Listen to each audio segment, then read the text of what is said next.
Hey, everybody. Happy New Year. Welcome to the Buffalo Plus YouTube channel. I'm Mike Catalano. Please make sure to like, comment, and subscribe. We hope you're all having a great weekend, getting set for Bills football on Monday night. We'll be heading out to Cincinnati for the game. Really looking forward to what we're going to see. Again, please make sure to like, comment, and subscribe.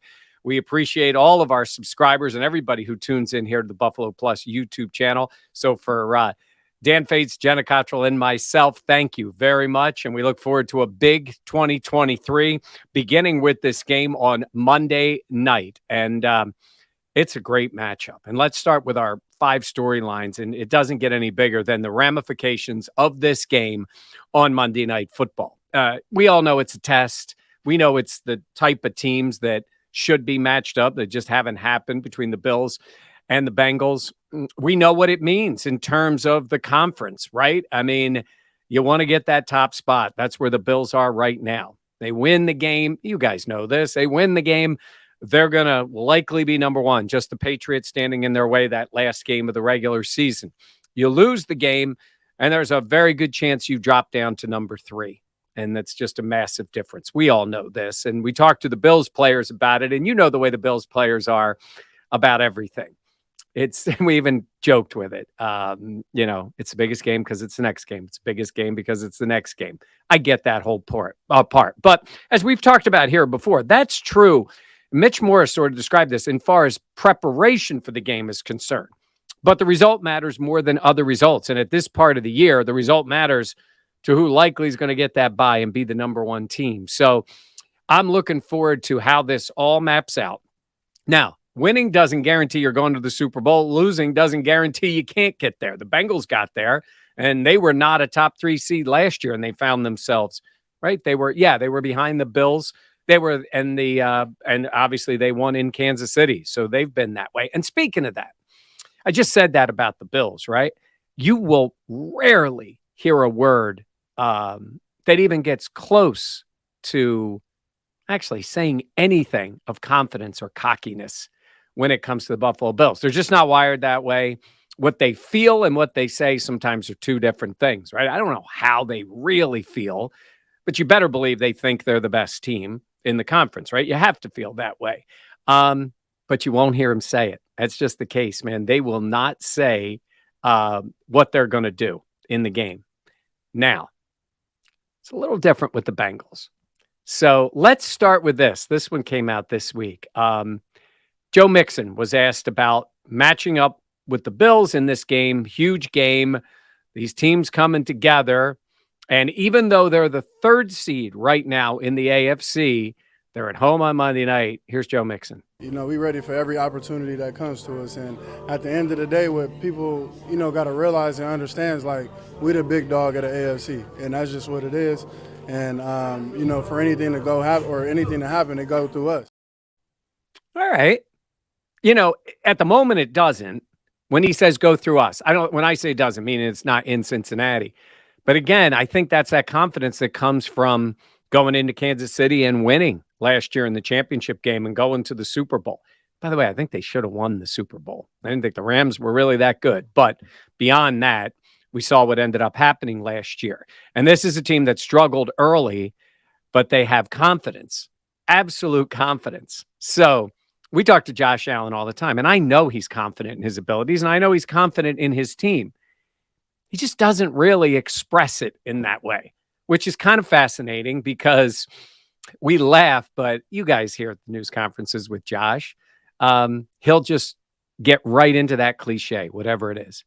You ask him about whatever it is. What's your New Year's resolution? Nobody asked him that, but what's your New Year's resolution? To play good complementary football and to execute our game plan. I mean, that's Josh Allen, right? Joe Burrow's a different breed of cat. He was asked about playing the Bills, and the question was, are you guys beyond the part where they look at games as measuring sticks? Here's Burrows' response. We've beaten everybody. We know we can play against everybody. We've done it in the biggest of moments. So, like I said, we're treating every game the same. We've played everybody the last 2 years. We haven't played the Bills yet, so that'll be a fun challenge. I like the confidence. I don't mind him expressing it. I don't see it as like he's saying we're going to roll, we're guaranteed. But that's not Josh. That's not the way Josh Allen is. Burrow's got that cockiness, public cockiness. The way the outfits, the nicknames, the smoke on the cigars. I think it's cool. I think he's fine. I think he's a really good player. So it's just an interesting dynamic the way the two match up and the way they express themselves. I can't think of a guy in the Bills who said anything close to bulletin board material. They just don't. And we got laughing about it. They won't even admit how big the game is, but we know what it is. So that begins our 5 storylines. The huge one. Again, win, Bills are likely 1. Lose, you probably drop to 3. And that means your road to the Super Bowl is a home game and then likely going to Cincinnati or Kansas City first and Cincinnati or Kansas City after that if you're going to win and go to the Super Bowl. So a much tougher road to go. I'm just assuming that the Chiefs aren't going to lose. The Bengals could lose their last game. They're playing against the Ravens. Obviously, the Bills could lose too. They're playing the Patriots. It's not like there's, they don't still have to win a game.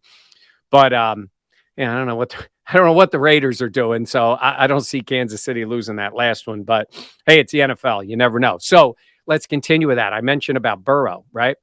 He hasn't matched up with Allen yet. And it hasn't been that many years, right? You're talking about with 20, 21, 22, the 3 years. It just hasn't been that these teams have played each other. So now we get the first opportunity, and it's in a great spot to see it. And this is the part I always talk about with you guys when it comes to how we look at these quarterbacks, especially these 3. And I think you can make the argument that these are the 3 best quarterbacks in the NFL, right? I mean, Justin Herbert has a lot of talent. You have the older guys in the NFC, but they aren't having great years. I think Jalen Hurts has had a great year. Excuse me. He's banged up, but I wouldn't put him in the category of these guys as a quarterback. Certainly not yet. Maybe he gets there, but he's a really efficient player. But I think we're talking about the 3. So they've all matched up against each other. And what's interesting is that, Burrow has beaten the Chiefs, 3 straight times, including the title game. Allen beat him twice in the regular season, and we know how they lost in the playoff game. And Mahomes is awesome.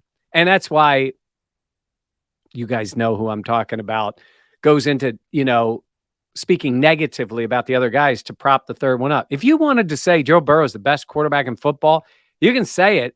Nobody's should give you a hard time because he makes a case for it. If you want to say it's Josh Allen, absolutely makes a case for it, and certainly Patrick Mahomes. So I love this, and I love the fact that we're finally getting to see the 2 of them together. And what's really fascinating is, they could be meeting here on January 2nd and then meeting again a few weeks later, maybe in the divisional round, and certainly a good chance it could be in the AFC Championship game. So I think it's going to be great to see. They're different players. They play the game differently. Josh wows you with his physical ability, the big arm, the runs, the leaps, all those things that he does. And Burrow is super efficient. He's great at finding his guys in the right spot. Taron Johnson was saying to us this week, he puts the ball in the spot where only his guys can get it. So he's a heck of a player, and he does have that level of confidence. I compare him and it's funny the way we look at statistics back in the day. I compare him a little bit to a Troy Aikman. And I've seen a lot of guys recently, guys that are younger than me, and I am no Troy Aikman fan because I didn't like the Cowboys. Growing up an Eagles guy, I never liked the Cowboys. But they diminish things based on statistics. Well, it was a different game in the 90s. It just was. I mean, when Jim was playing and Dan Marino put up big numbers and Kelly put up big numbers, but not what you put up now. The reason I say this, Aikman, he kind of reminds me of Aikman because you did have weapons. You did have, Emmitt Smith, and you did have Michael Irvin and all. Well, Joe Burrow's got weapons. I mean, he does. But he's smart, gets the ball out. He's not a great runner. He's not great moving around in the pocket, but he is very good for the system that they run and the confidence that he has. And that's why it kind of reminds me of. And by the way, Troy Aikman's in the Hall of Fame, and again, no Cowboys guy, but the guy was a winner, big moments in San Francisco, winning games. Obviously, we know what he did against the Bills in the Super Bowls. So that's not a bad comparison if you're Joe Burrow. Whereas, I mean, Josh, to me, is a little more John Elway, like phenomenal athlete, big arm, and eventually got a couple of Super Bowls. So that's just my 2 cents here. I'm thrilled to be able to watch these guys. I mean, I did watch Kelly and Marino, great games, playoff games, awesome. Got a chance to actually talk to Marino in the tunnel last year at a Bills-Dolphins game. And I let him have a moment there. I talked to him about when Lewis Oliver intercepted Jim and went for a touchdown, and they beat him. It was huge for them. So anyhow, this is what I think is great, that these two get together like those old school rivalries. In the more recent times, it would be, Brady and Manning. Well, we're not there yet with any of those based on where the games are, but these guys are more exciting players, honestly, than Brady or Manning. They just are. And certainly Josh Allen is that way. So, they put this stuff aside. They're friends, they almost have to be, right? I mean, I guess they don't have to be, but I mean, they should be off-season buddies. That doesn't bother me one iota. First of all, they really don't compete individually against each other. It's not like basketball. They're just out on the field playing and trying to beat the other team's defense. But I'm really looking forward to it. So back to Burrow, back to his weapons. It's rare when you see this. It's funny. I started to look at the numbers, right? And when you look at the Dolphins with their big two, they got 1,311, almost 1,200 yards with Waddle and Hill. The Bills with huge numbers out of Diggs, and then it drops down, but it's 3 guys. So when you add 3, the numbers are similar, but they're top heavy in Buffalo. They're pretty top heavy, top 2 in Miami. But here, boy, they really spread them around. And T. Higgins is a really good football player. Jamar Chase has missed, I think, 4 games, maybe. He's just a phenomenal wide receiver. And this is a big matchup issue for the Bills in this one. Now, Jordan Poyer is listed as questionable. I think he's going to play. I just think he is because he's Poyer, and it's a huge game. So we'll see for sure on Monday night. But I think Poyer's going to play, and they need him out there. Leslie Frazier talked about Trey White, and he said maybe he's not back to his Pro Bowl, all-pro level yet, but he's getting better. And I think he is, but boy, this is the kind of game you need him to be really good, because these guys, and the reason I was saying that about the receivers, there's 3 across the board. You'll always love Boyd, for what he did. I guess that anniversary just was today, I think, the anniversary of the breaking of the Bills streak. But Boyd scored the touchdown to give the Bengals that win against the Ravens, and it got the Bills in the playoffs. I was in Miami, standing outside the locker room. We were all listening when the room went crazy and then went in there. Great moment to be there after the Bills got there. But that's Boyd. So you got him, and you got Higgins, and you have Chase. And the way they spread it around amongst those 3, honestly, I think Higgins could be a number 1 for most teams or many teams. So it's going to be a challenge for them. They have size. I mean, you're talking about 6'4", 6'2", and 6 feet. And they go up and get it. They'll move them around. I mean, when they put Jamar Chase in the slot, he is a problem. So Taron Johnson's going to have a big game. Certainly Trey White. And then the other corners, Khair Elam, we were talking to him, and he said he played against Burrow. He was a freshman. And on that team was Jamar Chase, who was, that team was one of the all-time great teams. And Jefferson for the Vikings. Imagine that. No wonder they won. No wonder Burrow was great then. But he's lived up to it in the NFL, and these guys are great receivers. So it'll be a big matchup thing for the Bills. And that's why I say an hour and a half before the game, you see Poyer's playing. That's a big deal because they need him out there. They need him out there to be ready to go. And on the other side, for the Bills pass game, last couple games, it has not been big with Diggs, and they just haven't gotten him the ball as much. And I know in Chicago, it was brutally cold and windy, but they didn't. And Ken Dorsey talks about not forcing it, and I get that. Josh talks about not forcing it. get it to the guy who's open. I agree with that. Sometimes you want to force it a little bit to Diggs. He's Stephon Diggs. Like, he's your guy.